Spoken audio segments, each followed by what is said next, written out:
Martin Luther King means everything to me. And the reason I say that is because he paved the way for every entrepreneur, every black man that gives dignity. He gave us a sense of pride, a sense of hope, and he also calls us to be very powerful. And so for me, Martin Luther King, this is day. And I want to represent Martin Luther King in a special way. I first honor my family, honor my wife, my children.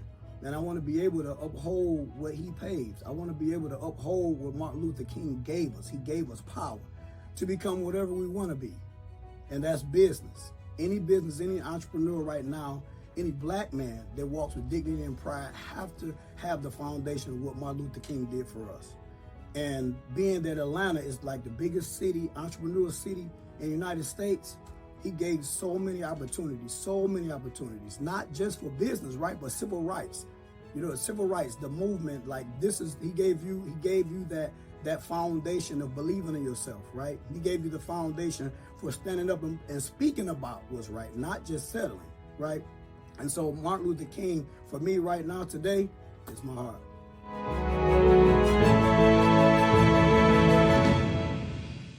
When I think of Dr. King, I think about a quote that resonates with me. Being an educator, Dr. King states that, you know, the true form of education is to get one to think about intelligence and to think critically.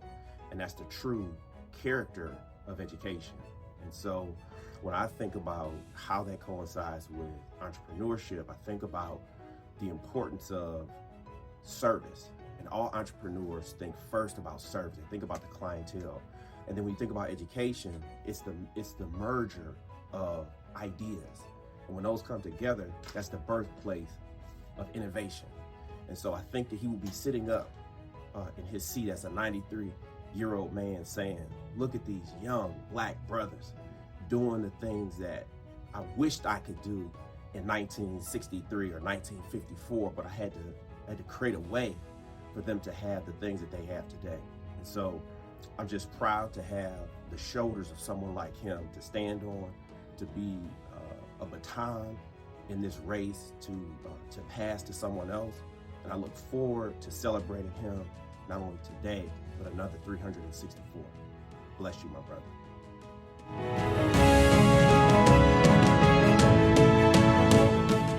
Martin Luther King Day means a great deal to me. It's a day really that really represents more than just what the natural eye can see. It represents a day of liberty, of freedom, of justice, and just represents a day of togetherness. It's really admirable that a man of his stature has done so much in America to really deserve a day and a time to be set aside to be recognized. Although we recognize it now, the things that he done goes far beyond January, goes far beyond, the time that has been set to celebrate him. He's created levels of liberty for people that he never got a chance to see. And because he believed in it so much, he put his heart into it. He even gave his life for it. And with giving his life for it, he gave opportunity for people like you and me to just have opportunities to be an entrepreneur. An entrepreneur represents freedom and liberty and boundlessness without boundaries, right? And so it gives us opportunity to walk in the same thing that Dr. King seen before we ever even came into existence. So because Dr. King gave those opportunities for us, this is the time to celebrate him, to acknowledge him, to honor him, but most importantly, get up and do something and live in the life of freedom that he desired for you to have.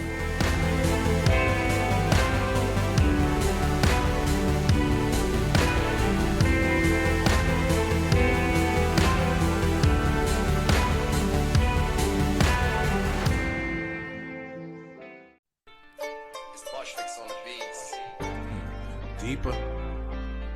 Yeah. If you survive and can see through the pain, it gets deeper. If you can shine through the guilt and the shame, it gets deeper. It only takes one moment to change.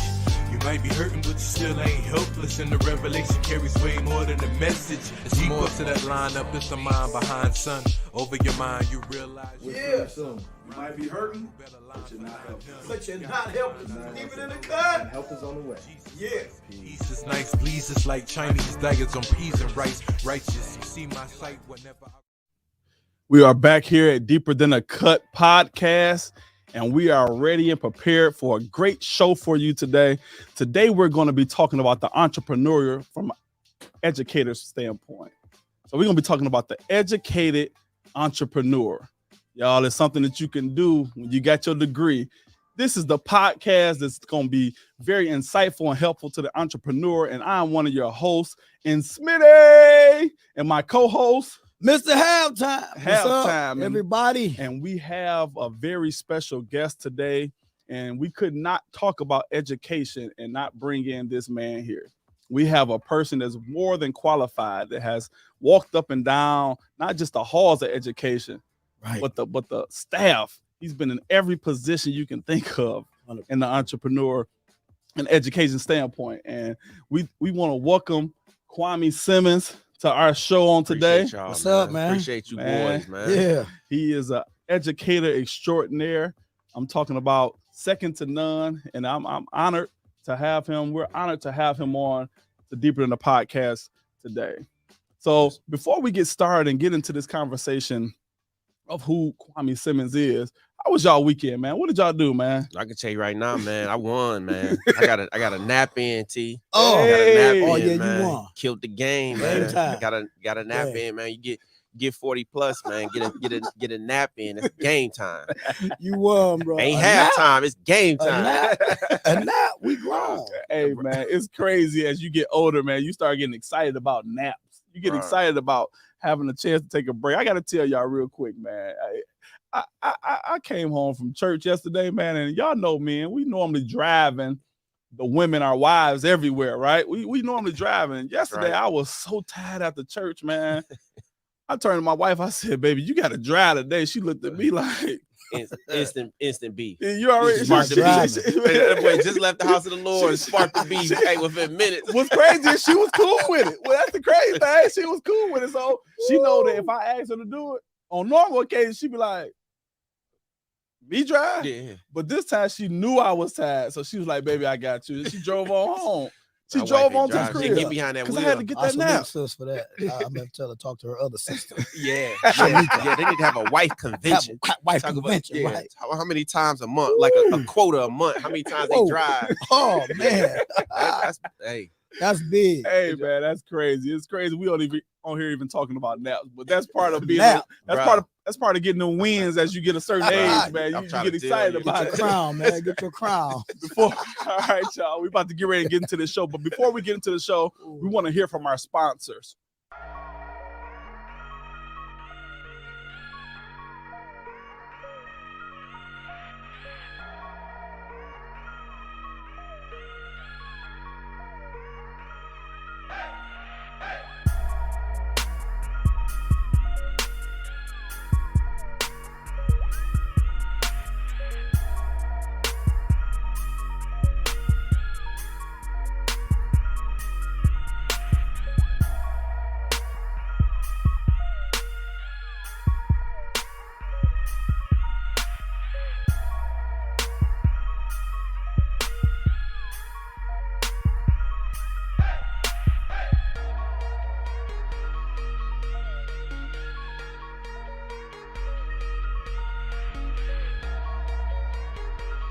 Marcel Brown. I'm Tarmel Daniel. Oh, wait. No, I'm Tarmel Daniel. I'm Marcel Brown. And we are Biblicrats. I was going to say fresh. We fresh. We are fresh. What is what it is. Fresh to death. So the Biblicrat Society, it's a society for like-minded individuals and multimedia and kingdom. It's where multimedia tech meets the kingdom, you dig? Believers. And if you want to join and take the pledge with us, hit up the website at, what's the website? Biblicrats.com. Biblicrats.com. All right, so if you're serving in ministry and you want to collaborate with other people that's serving in ministry, this is the place for you. If you're not and you're thinking about serving in ministry and you want to grow your skill set, this is the place for you. Yes, sir. Go to biblicrats.com and sign up today. Because he said so. Peace.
We are back here at Deeper Than the Cut once again with our special guest in the person of Kwame Simmons Sr. I'm excited.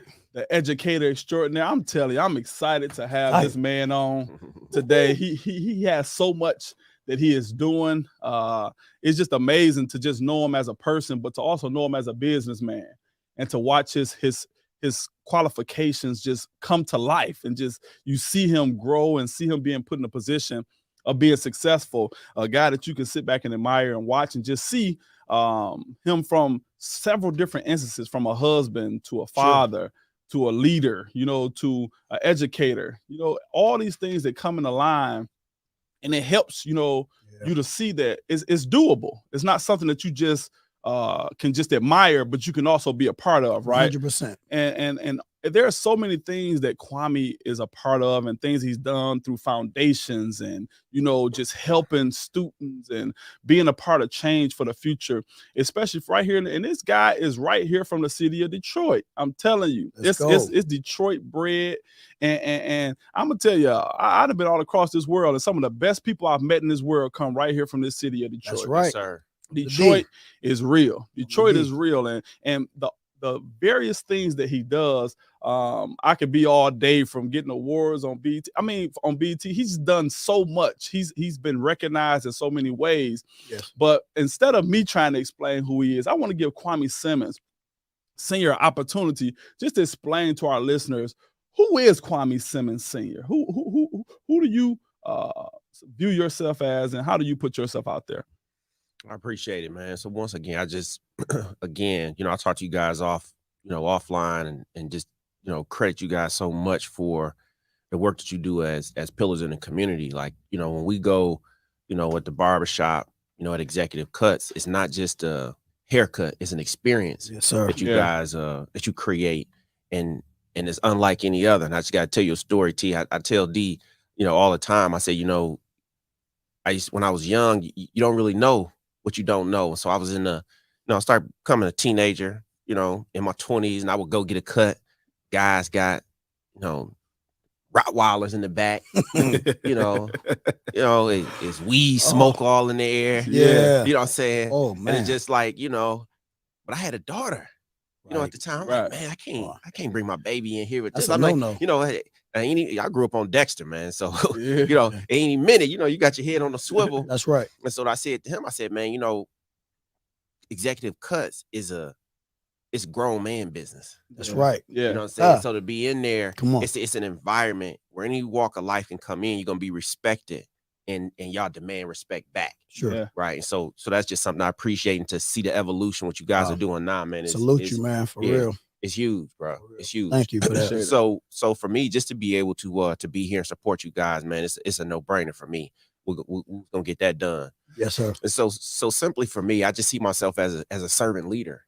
You know, I'm the fourth of 5 boys, so I came into the world fighting for a spot. You know, I had to get the heel of the bread growing up, bro. You know what I'm saying? I sat in the middle.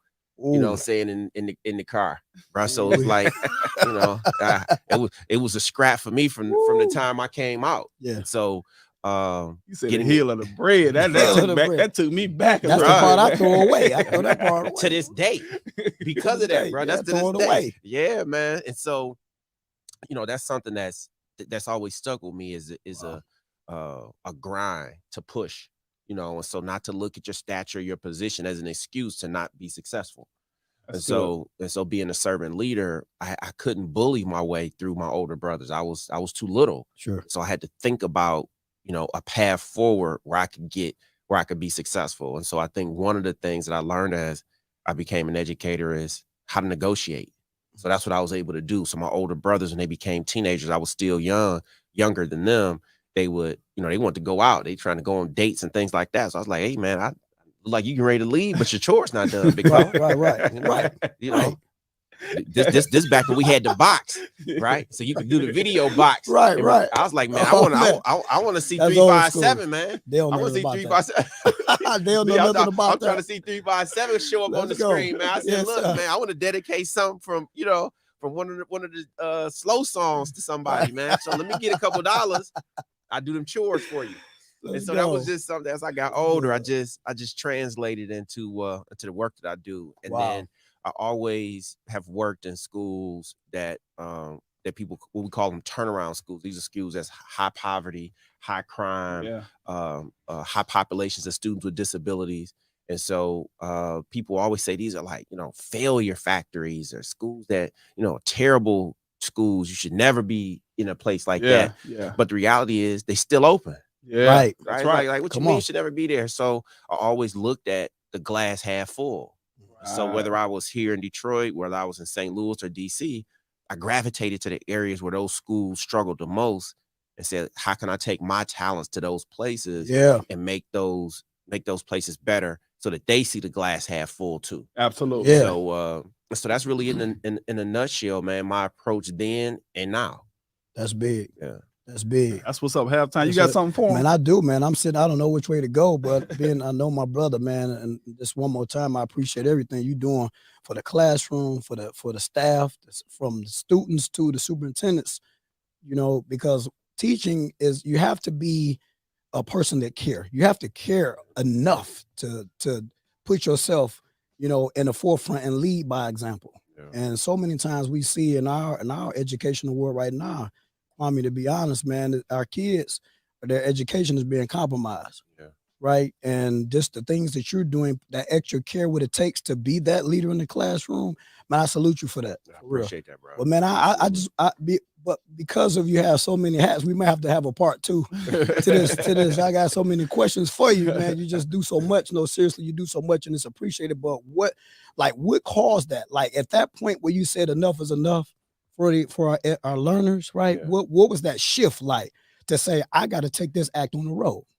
So I think it starts, like the podcast says, it's deeper than the cut, and it's deeper than a lesson. Come on. It's deeper than a lesson plan. And so, when I thought about coming on the show, I said, like, well, how would I reflect on those steps? Like, what was it about the process? And for me, it's fertilizing an entrepreneur.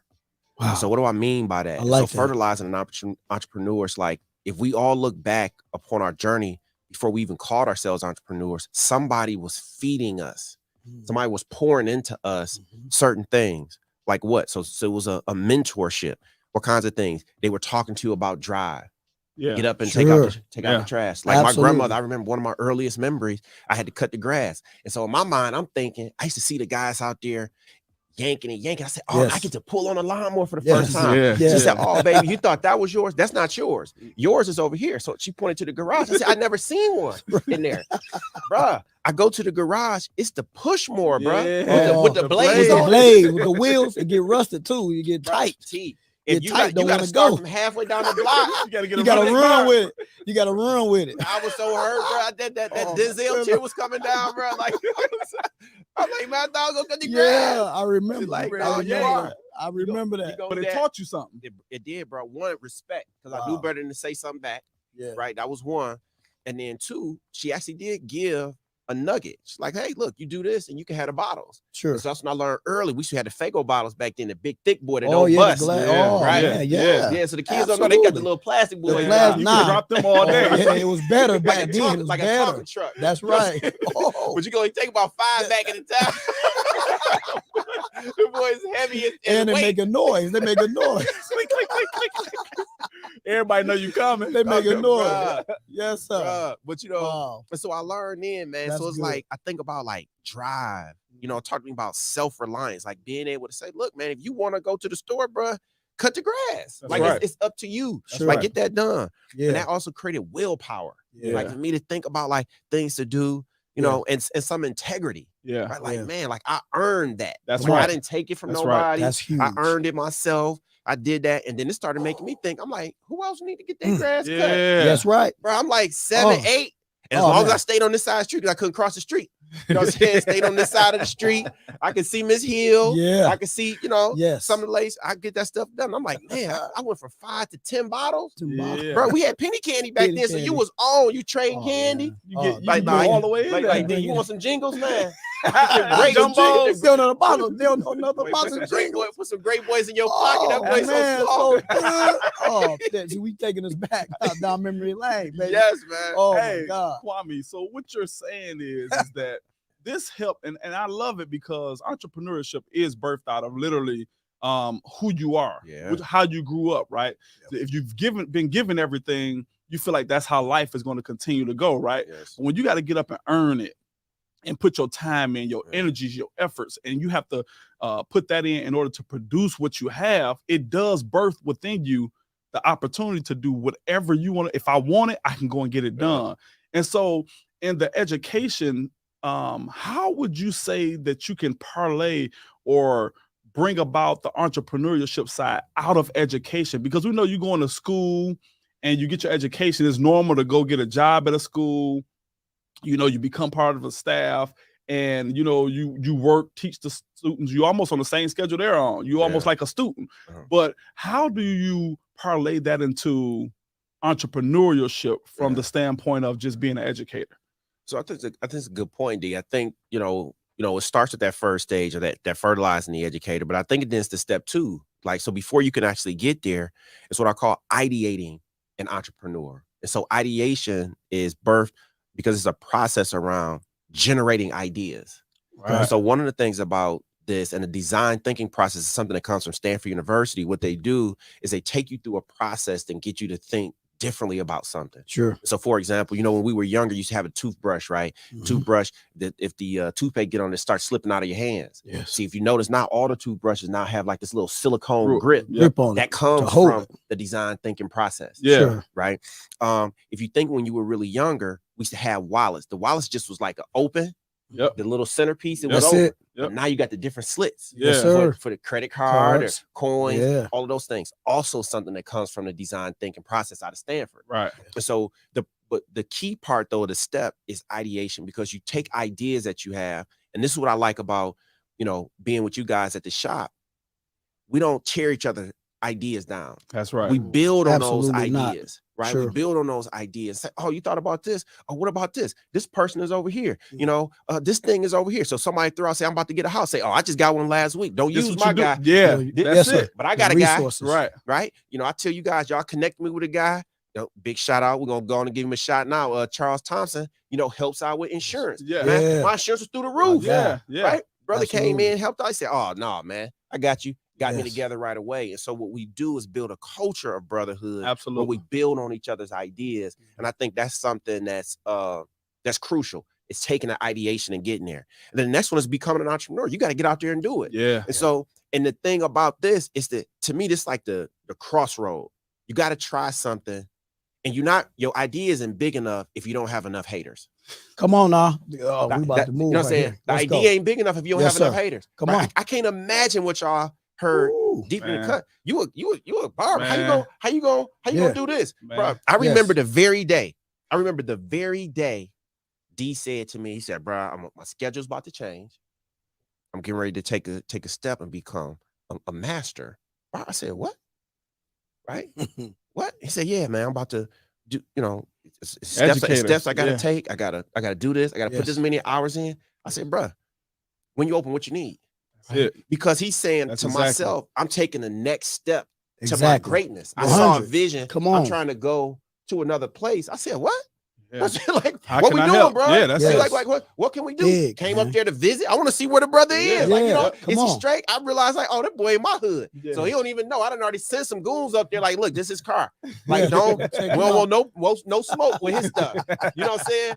Like, but that's looking out for each other, man. Absolutely. And so I think you got to get out there and be willing to do it, right? Like how his schedule changed and all of those, but not even bigger. You know what I'm saying? And I'm seeing the same thing out of UT. So I feel like, you know, my first opportunity, bro, this is like 2000. I'm teaching.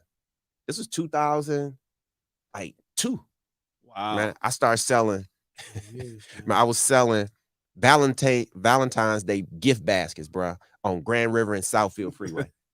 In the middle of the street, bro. I took a day off of work. To sell the baskets, bro. They was like, man, you was a teacher, man. You went to school, you did all that. But I had a vision, bro. I was ideating. I was thinking about different streams of income. Come on, like, now. how can we build that, right? How can we get there? And so that's not the same thing but the grind was. Yeah. Right. It's the same thing. How you gonna take time away? Right. Come on. The entrepreneur, we 24/7, bro. That's right. Idea It pop don't up. stop. It's action. It don't stop. So I think the last part to your point, D, is what started it for me was once I started thinking like that, it was about connections and making connections for kids, and then experiences, because I believe you can only see as far as your experience. Yeah. And so when you grow up in the hood, you think about like why so many young boys want to be involved in sports, because that's what we saw. We saw people at the park, we saw people at the rec centers and things like that. But so I said, well, I want kids to see Paris, right? Yeah. You're gonna learn French. I want you to see Paris. So I Yes. took kids in 2004 to Paris, and we stayed for a week, and they like, you know, got a passport. Yeah. You know, like their mind was just exploded because the experience now took them to another place. That's huge, man. And so I think that's the biggest thing. And I think the last stage that I really want to dig into is the different streams of income and how those translate into wealth building. So like for me, my goal is when it's time for God to say, look, bro, you did all you can. It's time to come see Ran me. your race. Yeah, So- you good, right? Yes. It's over with. And I'm prayerful that by the time that happens, financially and my portfolio shows my grandkids are good. Yeah. Sure. And I don't care how many kids how many grandkids my kids have. Yeah. It don't matter. Don't Right. matter. I want it to be of such where they are good. Leaving Yeah. an And so- inheritance. Yeah. And so your that children's and so what it children. did for me, D, was said a job is a vehicle to the wealth. Yeah. And so now how do you utilize the job That's it. as an opportunity to Teach really us. develop Skills. skills Come on. that multiple people want to purchase from you? That's right. Yes, sir. And so that's what it was for me. I said, look, and one of my best mentors told me, he said, look, man, don't worry about what somebody else is doing. Dominate your position. Dominate at your level. Come You know what I'm on, saying? man. Like people, I should tell people all the time, they're like, oh, you know, you're not doing this as a principal. I say, it's interesting you asking me that, because you interviewed to be the teacher. Right. But it sounded like you wanted to do my job. So maybe you should quit and then apply for my job. Right. But if that's not what you're gonna do, I think you might want to about face. Right. Stay Take in it your on up lane. outta here. That's Stay in right. your lane. Yeah. For sure. I said, because you about to open up a can of me looking at all this time you got to worry about what I'm doing. Yes.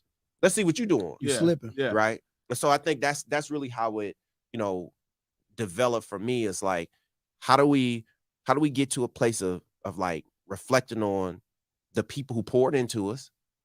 How you get to a place of thinking about all the ideas you have and keep those ideas up, and only how those ideas can work for you, and then get out there and start doing something. Absolutely. Like that's my Yes. biggest push. Don't talk about it. Go do. I don't care if you fail. The biggest lessons is when we fail. That's That's real. right.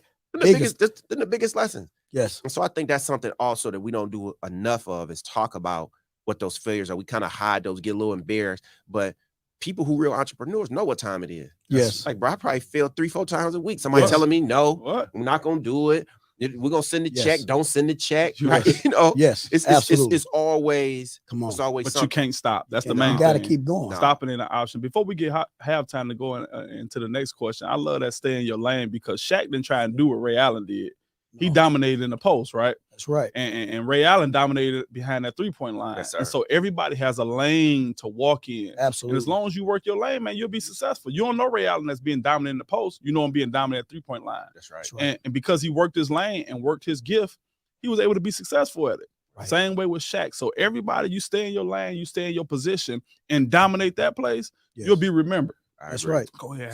So my thing is, I agree. I was sitting here listening to you, and one of the things I deal with at the school at the institution, Yeah. the barbering institution, one of the things I support is those failures on those haircuts, Yeah. those processes that's not really shining like the students would love for those haircuts to shine. It's like I tell you, the biggest moment in this process is just believing in yourself, accept where you are. Yeah. And keep digging, keep grinding, right? So one thing that I like to do, I like to support them in a way where, like, when you fail and you mess up, we still gonna celebrate it, because you, even in that failure, you learned something. Yes. You know what I mean? You learned something, and those are the students that I love to help the most, is the ones that appreciate where they are, and they get up and they try it again. Like you get more help out of me from failure and keep trying than a person that failed and give up and quit. That's right. Right. So Warren Buffett, it's a report. Warren Buffett, he say he won't even help you unless you failed multiple times. Yeah. It's a benefit in failing. Yeah. That's right.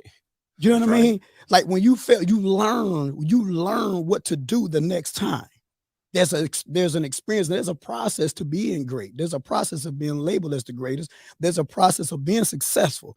And you're never going to get it right on the first time. But however, you only have to get it right one time. Right. You know what I mean? You only got to get it right once. When you get it right, that one moment where you have like, I done failed 15 million times, but I got it now. No question. That's huge, right? So like Absolutely. for me, after learning about the teacher, like for what's next in the future for our learners as Simmons Advantage, like what can you give me, my family, my children to look forward to in the future in a pandemic? Like after so much has been happening, the shift has happened, school systems breaking down, teachers don't want to work. It's just so much going on in our classroom. For us in your business, like what does the future hold for my children? So I would say I think the biggest thing right now, T, is we're spending a lot more time pushing organizations, schools, and foundations that want to work with schools on diversity, equity, and inclusion.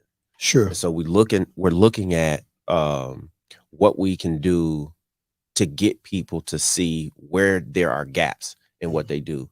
Because what I like to say to people is that either your organization is racist or it's anti-racist. It's no in between. And you actively support one of the two positions. Hold on. What do you mean when you That's say good right there. racist or anti-racist? What is it that you mean when you say that? Then I'll let you get back to your point. Absolutely. So it's such a startling thing to hear, right? That our country is founded on all white men making all decisions. And so when all white men have made all decisions for over 150 years, so it wasn't until 1867. So we get independence in 1776, 4th of July. 1869, just over 100 years, you get the Civil War Amendment. So 65, Civil War happens, you end slavery. Sure. No more slaves. 67, you grant them citizenship. Yeah. 69, black men get the right to vote. Women don't even get the right to vote. Not even white women.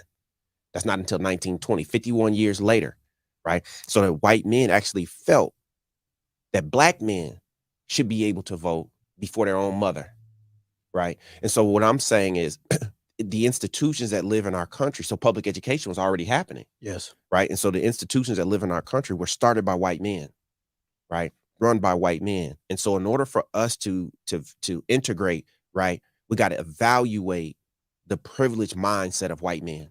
Good, so man. your organization is either racist or it's anti-racist, right? And so you gotta pick a side, because if you don't, then I guarantee the side that you are defaulting to is racist, right? That's the reason by why, default. Yeah, that's the reason why you see so many young black and brown boys being kicked out of school, right? And so one of the things I said, and I ask you guys, how many teachers do you feel actually impacted you in your life? K-12, from Detroit Public Schools all the way to time you graduate. How many teachers you feel? Oh, my goodness. Maybe one. Okay. Yeah. I'm close to that. Right. 2, maybe. Yeah. And so, yeah. so as an educator, right, that is a significant default to me as an educator. Yeah. Right. Because on average, and this is what parents don't know, on average, from kindergarten to 12th grade, you have anywhere from 75 to 120 teachers. And so for you guys to say, one, we're talking like that is the biggest failure of a grade. Come on. Right? The biggest failure of a grade. And then what's even worse, because we're talking about entrepreneurship and wealth building, the investment that you make in terms of your taxes, if you send them to private school, in terms of doubling up, you're still paying the taxes, and you send them. And so we all had younger kids, and we had summer camps, we had daycares. You still paying extra for that. Yes. Your investment on that is anywhere between $90,000 and $150,000, kindergarten through 12th grade. Man. Right. And so when people don't realize how much you paying and putting in. Sure. And so for me, that's why I push this diversity, equity, and inclusion, because we got to look at systems that are creating failure factories. So Black and brown boys get put out of school at 3 times the rate white male students get put out. They then get identified for special education at 5 times the rate of students of white male students. And then 75% of the male population in prison that's Black and Hispanic had an IEP. That means they were identified for special ed. That's what we call the school to prison pipeline. And so you have to, you gotta make the decision to then say, we're gonna be anti-racist. Because when you do that, you start investigating every policy, every practice that you have in your organization to be accepting. Sure. And so, you know, what do the grades look like? How do we do attendance? We got schools, you know, that have been around. Like the Michigan State Police just came out of a report and said that they stopped Black people 3 times the rate that they did white people in 2021. Wow. The Michigan State Police. So we got something to investigate. No, you don't. The investigation is, are you racist or anti-racist? Racist. That's right. That's it. Go back to that. That's real. They go back to that. Answer the question. For sure. That's real. For sure. And I can hear the passion in your voice about it, man. Because growing up inside of the DPS, Detroit Public School System, it does put a passion in you and a grind in you and a thought process in you, if you allow it to, right? And so I heard one of your quotes one time when you received the award at the BET honors. I believe you was the first recipient of the award in 2015 for leadership in the community. And one of your quotes was saying that you relish the opportunity to work with kids that have been dismissed or disregarded from the standpoint of being like cast aside. And I can kind of understand your passion when I hear it in your voice. And it helps me to understand, but why is it so important? Why do you think that working with students outside of the clock that the school allows you to? We've seen you bring boys up to the barbershop and teaching and showing and working with different foundations to try and see what you can do to be, you know, saying that difference maker in the mindset of our youth. What's the push and the drive behind it? Besides just we knowing that it's our future, but it feels like it's more to it for you.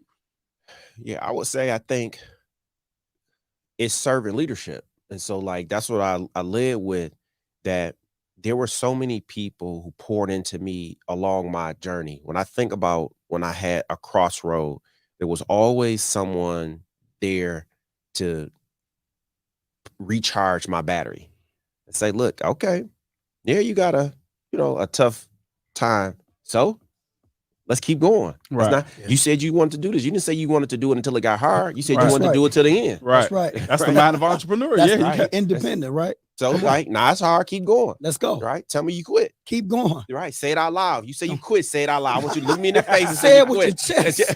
Say it with your chest. Right. And anybody know me, you activate me by saying what I can't do. Right. That's right. And so I think for me, D, it's a commitment, because I grew up, my family is a family of activists, you know, in Detroit. My grandfather, Charles LeBron Simmons, helped to start the sanitation union for Detroit. Okay. And so growing up under him, I was able to hear and watch people come to the house and ask for advice from him. And then my dad growing up, always an activist, you know, in Highland Park and in Detroit. And so I grew up watching people stand up and stand in the gap for others. Right. And so then when I became a teacher, it was the same thing. Yeah. It was like I'm working with students who I see don't have. I'm, you know, walking them home or making sure they have a safe passage to school, and see that, you know, water might be cut off or certain things. Like, how do we figure this out? Right. A kid, you know, when you 6, 7, 8 years old, you didn't put yourself in that situation. That's right. And so as adults, we got to wrap our arms around without judgment to somebody else's situation, because, you know, I done been in situations, man, when my bank account was negative. Yes. Oh man. You know what Been I'm saying? there too many times. Bruh. Too many times. But because I try to live a life where I look out for people, sure, you know, people like, look, not you. Huh, man, don't even, right. you know, drop something off to me, man. No, you straight. Right. And so I think that's what really fuels me to do that work, is to say that I know that there were people who looked out for me, and I want to be that that kind of person and a reliable source for young people, you know, when they run into a situation where they need some advice or somebody they know they can count on, because too many times there's this notion that there aren't Black men that are reliable. Yeah. That's right. Yeah. You know, who right. don't stand tall in the community. Yeah. And I just don't believe that. Yeah. Not at all. Yeah. Not at all, man. And to put the work in, man, that's what's up. Yeah. Halftime, what you got? Man, so many times at the school, again, working with over 120 students, man, at the institution, not even just at the institution, but just in life in general, being who I am, again, you have to care. And when you see so many young men that make a commitment to Michigan Barber School, young men and young ladies that commit, they don't really realize the grind it's going to take to complete 1,800 clock hours, you know, and because I've been there, like when it happens, like, the office don't even really understand what it means as an instructor, our job, like what we have to do to really stand in. Like, it's been a lot of times, like, what's your cash app, you know, and they can't get to school, right? They don't have the necessary dollars to make it back and forth to school. They may live on the outskirts of the city. They can't get there. Car problems, things happen and within their families. And then so many times you find the students ready to quit and give up. But it's that leadership, it's that motivation, right? That gives them that fire to help them believe in themselves and help them to get back up. And those are some of the best students we have today. Yes. At the school. You have to teach them how to grind. You have to teach them how to stay the course no matter the cost. Yeah. You know what I mean? Not to ignore your situation, right? But to recognize it and find that be that imperturbable person where you say, I'm not going to let anything agitate or frustrate me and derail me from accomplishing my goals. Yes. I think, T, what I hear you also saying that we haven't just explicitly stated is relationship building. Yes. So I think one of the things That's that you big. guys do that, you know, that's important in how you interact is you always speak to people and know them by name. That's right. I'm a name person. Anybody that come in the shop, everybody's speaking to them, everybody's dapping each other up. Yes. You know, and so even though D is my barber, Yes. I'll come down and dap you up. Yeah. Well, Coming absolutely. down and dapping up. For sure. You know, all the barbers, we talking to everybody in the shop, and Absolutely. everybody speaks. That's a tone that you guys have set. That's right. That I think is important, particularly again for Black men around. Like there's so many. It's not enough places where we can always feel physically and psychologically safe. Yeah. Right, a place where you can go and say, "Look, I feel seen and heard when I'm in here." Yeah. That's right. I don't have to explain when you look like, bro. You look like you tired, man. Just take it. Just Right. go to the back, man. I know what that means. Take Yeah. a break. I know what that feel like. Take a You break. good. Or For sure. it's nothing to see D pull somebody aside and just pray for him, bro. Yeah. Say, look, like Absolutely. it's a transformational experience to me that begins when you guys prioritize relationship building. Yeah. And so that's something as an educator that I push. Like, you cannot be an educator if you don't know the first and last names of all the kids that Come you on, teach. man. I'm huge on that. If you don't know their first and last names, that means that what you're saying is, I'm an educator to this point. That's right. To a number.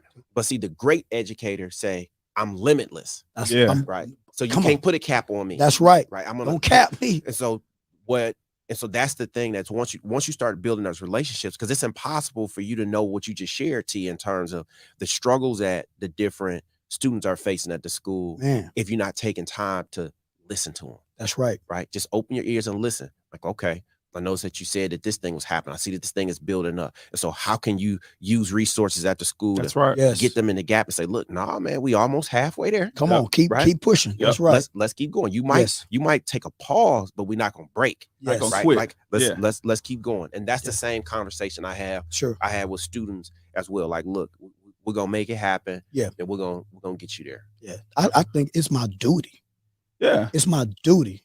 Like, I committed not only to Michigan Barber School, but the student. That's it. Sir. When you make it your duty, and you do whatever it takes to see that student Come through. on, man. And a lot of times you do way more than the pay scale. Come on, Oh, man. Come if I add in every little bitty thing I do, you know what I mean, for the school, then we have to have a different type of conversation. And see, I Right. think that, to me, that's the philanthropic side Yeah. of both you and D. Yep. Right. Because of the different streams of income that you guys have, you making it up somewhere else. Sure. See, right here, you fertilize an entrepreneur. Come on, That's I the first wrote it step. down. Talk, I took man. that You know what I'm from saying? you. That's what you're doing. And Sure. so, you know, that's that's God's work. Come like, on. and you know that's what you're supposed to be doing here, but it's gonna make up somewhere else. Absolutely. Right? It's gonna make up. Mama gotta eat. Somewhere else. Kids gotta eat. Bro, lights gotta stay on. Lights gotta stay on. We started talking about this, man. And wives, they want that date night. Bro. They want that date night. They want cheese on it, bro. That's right. They want cheese on it. Extra supersize me. Right, Supersize. Right. No, don't glass of wine me. I want the bottle. I want the bottle. You know my what wife I'm gotta eat saying? sea bass and all that. She eat all the eccentric stuff. You know what I'm saying? She going for I found this over here, D. Yeah, let's go. You gotta be prepared with that though. Man, I told y'all Kwame Simmons Sr., I'm telling y'all, he's an educator extraordinaire. He is absolutely amazing, man. He has a very variation of topics he can speak on. I just want to wrap us up with this last topic because I think it's something that speaks to the time now that we have been dealing with in our schools and the mental state and health of our students from a lot of these threats that they're up under. Not just simply threats from students, but, you know, possible bomb threats and shootings and, you know, having, because that's something that weighs on not just the student's mindset, that weighs on the parents' mindsets, right? So if you have kids at school, whether it's you know what I'm saying, kindergarten or 12th grade, that's something that goes on your mind because it has seemed like it's become more prevalent nowadays.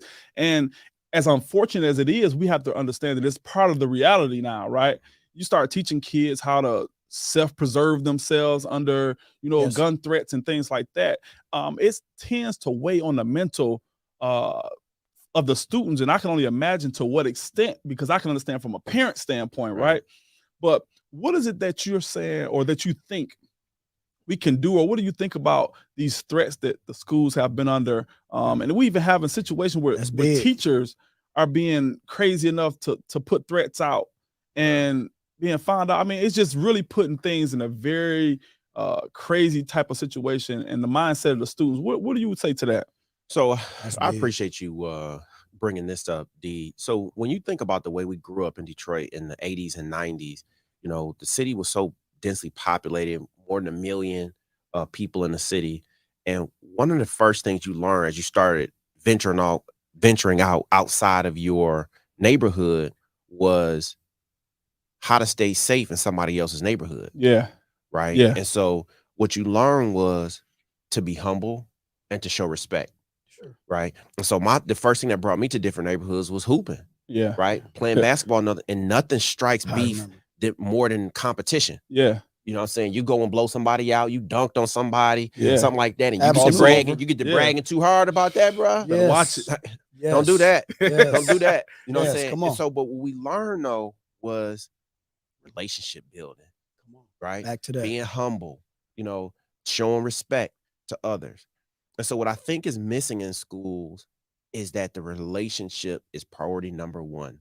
Right? When you think about the Oxford shooting, you think about Parkland, you even think about it going as far back as the most well-known was Columbine. Yeah. Back in the 90s. Yeah. That, you know, the first response is people want to put more security in schools. The Oxford shooting here in Michigan, what they want to do is get clear backpacks. Those are all Band-Aids to a bullet wound. Yes, sir. Right. That's not going to fix your situation. Never. I said, you know what I haven't heard anybody say is that Ethan Crumbley was my best friend. And I didn't even see it coming. Nobody has gotten on social media. Nobody's gotten in front of a television camera yet. Not a student, not a teacher, not an administrator, and said, Ethan was one of my favorite students. So that then says to me, as an experienced educator, that Ethan's been able to walk the halls of this school for how many days he's been in there all this time and be invisible. That's and so think about when you've had to go to a place for the very first time and you walk in and nobody says anything to you. Yes. That's right. Right. You sit inside this place and nobody's talking. You feel a sense of anxiety, you know, sense of tense. And you like, how long am I going to deal with this before I just bounce? Right. That's right. But to be a 14-year-old, like I think back, I'm like, man, I was starting to like girls. It just, I wanted girlfriends. Right. And so if nobody's saying anything to you, bro, like you just there every single day getting rejected every day. Like we talking about one meeting like that. But a kid is in school 180 days. He been in school as a 10th grader all of these days. Nobody said anything.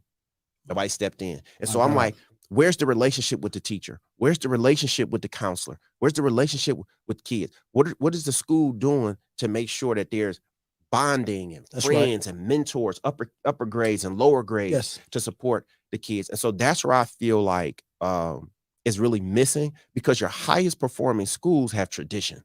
Yeah. Right? It's a brotherhood, a sisterhood. When you think about Detroit, right?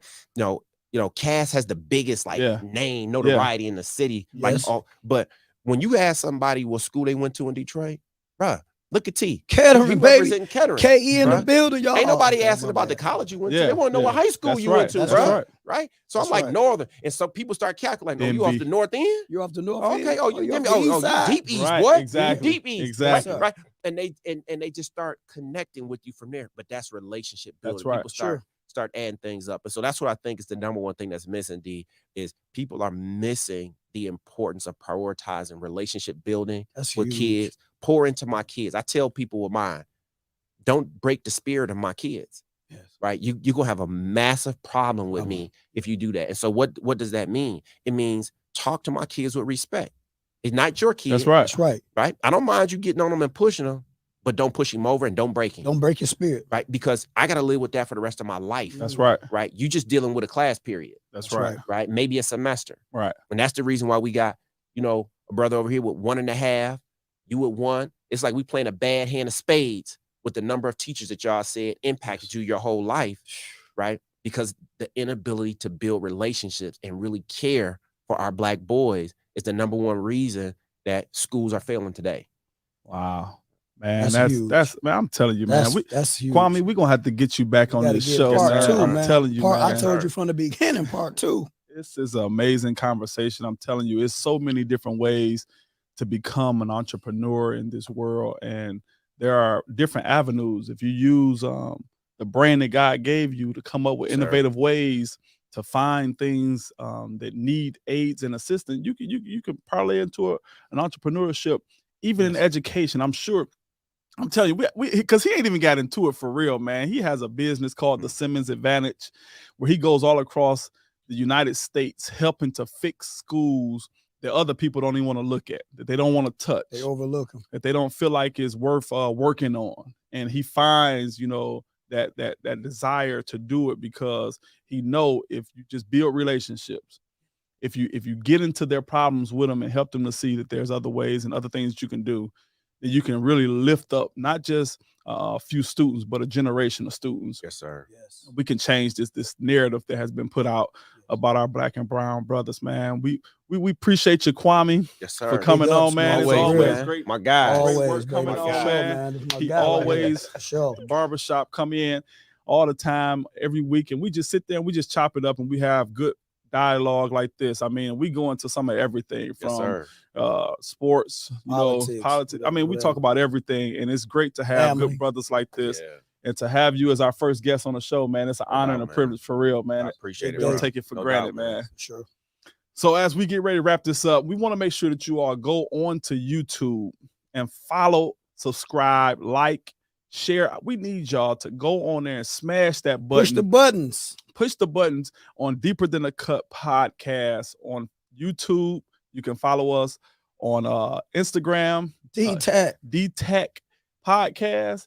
We want you to go on to our website, deeperthanthecut.com. Yes, we also have our Facebook page, Deeper Than the Cut. Y'all, it's Deeper Than the Cut, everything. Everything. So we need y'all to go in and do what needs to be done. And Kwame, we just want to open up the opportunity, man, for you to give any places that, you know, your social media tags or your how can they find you? How can they look you up? Absolutely. I think the first place, and I appreciated D and T for the invite, but the first place is www.SimmonsAdvantage.com. And so the Simmons Advantage is a business where we provide organizational change. So any large scale issues that a school district may have, we come in and help them to implement those changes, leadership development. So, you know, we talked earlier about relationship building. We work with teachers all the way through superintendents on how are they prioritizing the people that they serve, right? Do they realize that they are there to do servants to those kids, right?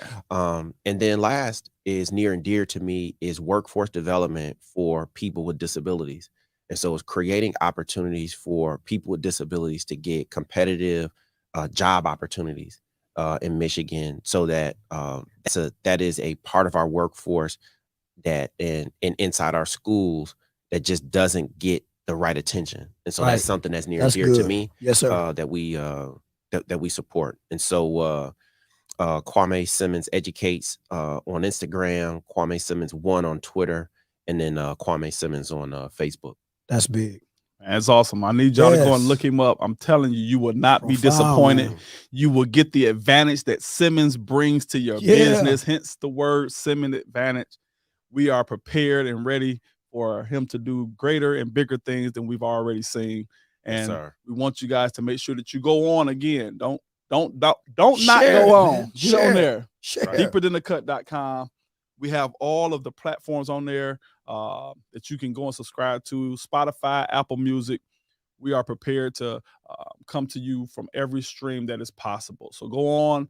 Don't forget to like, share, smash that subscribe button, and be a part of this podcast. Don't be selfish and hold this information to yourself, because you might be hurting, but you're not helpless. But you're not helpless. It's deeper than the cut, deeper baby. Than the cut. We're going to go to our sponsorship now.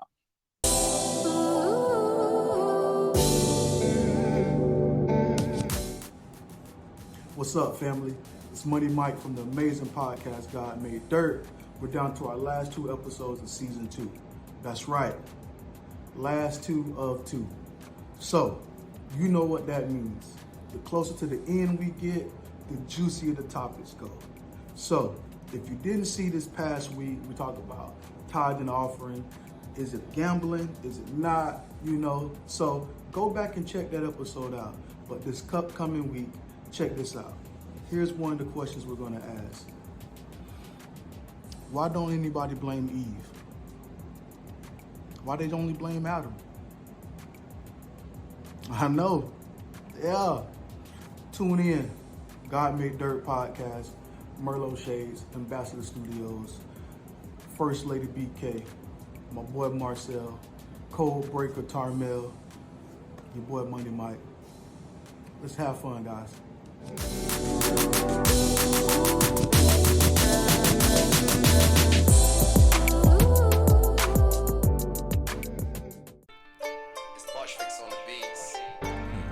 Deeper.